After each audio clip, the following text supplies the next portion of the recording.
Hi hello ನಮಸ್ಕಾರ ಸ್ನೇಹಿತರೆ, ನನ್ನ ಟಿವಿಗೆ ನಿಮ್ಮೆಲ್ಲರಿಗೆ ಸ್ವಾಗತ. ಸ್ಟಾರ್ ಸುವರ್ಣ ವಾಹಿನಿಯಲ್ಲಿ ರಾತ್ರಿ 9 ಗಂಟೆಗೆ ಪ್ರಸಾರವಾಗುತ್ತಿದ್ದ ಉದೋ ಉದೋ ಶ್ರೀ ರೇಣುಕಾ ಯಲ್ಲಮ್ಮ ಧಾರಾವಾಹಿಯು ಇದೀಗ ತನ್ನ ಕತೆಗೆ ವಿದಾಯವನ್ನು ಹೇಳಲಿದೆ. ಇದರ ಬಗ್ಗೆ ಇಂದಿನ ವಿಡಿಯೋದಲ್ಲಿ ತೆಗೆದುಕೊಂಡು ಬರೋಣ. ನೀವು ಸಹಿತ ಈ ಧಾರಾವಾಹಿಯನ್ನು ಇಷ್ಟಪಡೋದಾದರೆ ಈ ವಿಡಿಯೋಗೆ ತಪ್ಪದೇ ಬಂದು ಲೈಕ್ ಮಾಡಿ.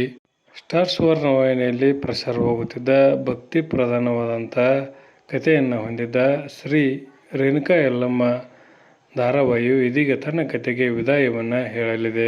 ಸ್ಟಾರ್ ಸುವರ್ಣ ವಾಹಿನಿಯಲ್ಲಿ ರಾತ್ರಿ 9 ಗಂಟೆಗೆ ಪ್ರಸಾರವಾಗುತ್ತಿದ್ದ ಈ ಧಾರಾವಾಹಿ ತನ್ನದೇ ಆದಂಥ ಪ್ರೇಕ್ಷಕರ ವರ್ಗವನ್ನು ಹೊಂದಿತ್ತು. 2023 ಜನವರಿಯಲ್ಲಿ ಆರಂಭಗೊಂಡಿದ್ದ ಉದೋ ಉದೋ ಶ್ರೀ ರೇಣುಕಾ ಯಲ್ಲಮ್ಮ ಧಾರಾವಾಹಿಯು ಇದೀಗ ತನ್ನ ಕತೆಗೆ ವಿದಾಯವನ್ನು ಹೇಳಲಿದೆ. ಅಂತಿಮ ಸಂಚಿಕೆಗಳು ಸ್ಟಾರ್ ಸುವರ್ಣ ವಾಹಿನಿಯಲ್ಲಿ ರಾತ್ರಿ 9 ಗಂಟೆಗೆ ಪ್ರಸಾರವಾಗುತ್ತಿದ್ದು, ಈ ಧಾರಾವಾಹಿ ಮುಕ್ತಾಯದ ನಂತರ ಹೊಸ ಧಾರಾವಾಹಿಯು ಆರಂಭಗೊಳ್ಳಲಿದೆ.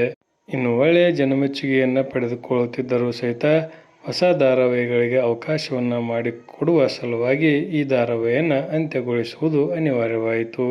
ಮರ್ಯಾದೆ ರಾಮಣ್ಣ ಧಾರಾವಾಹಿಯು ಇದೇ ಸಮಯಕ್ಕೆ ಪ್ರಸಾರವಾಗಲಿದೆ.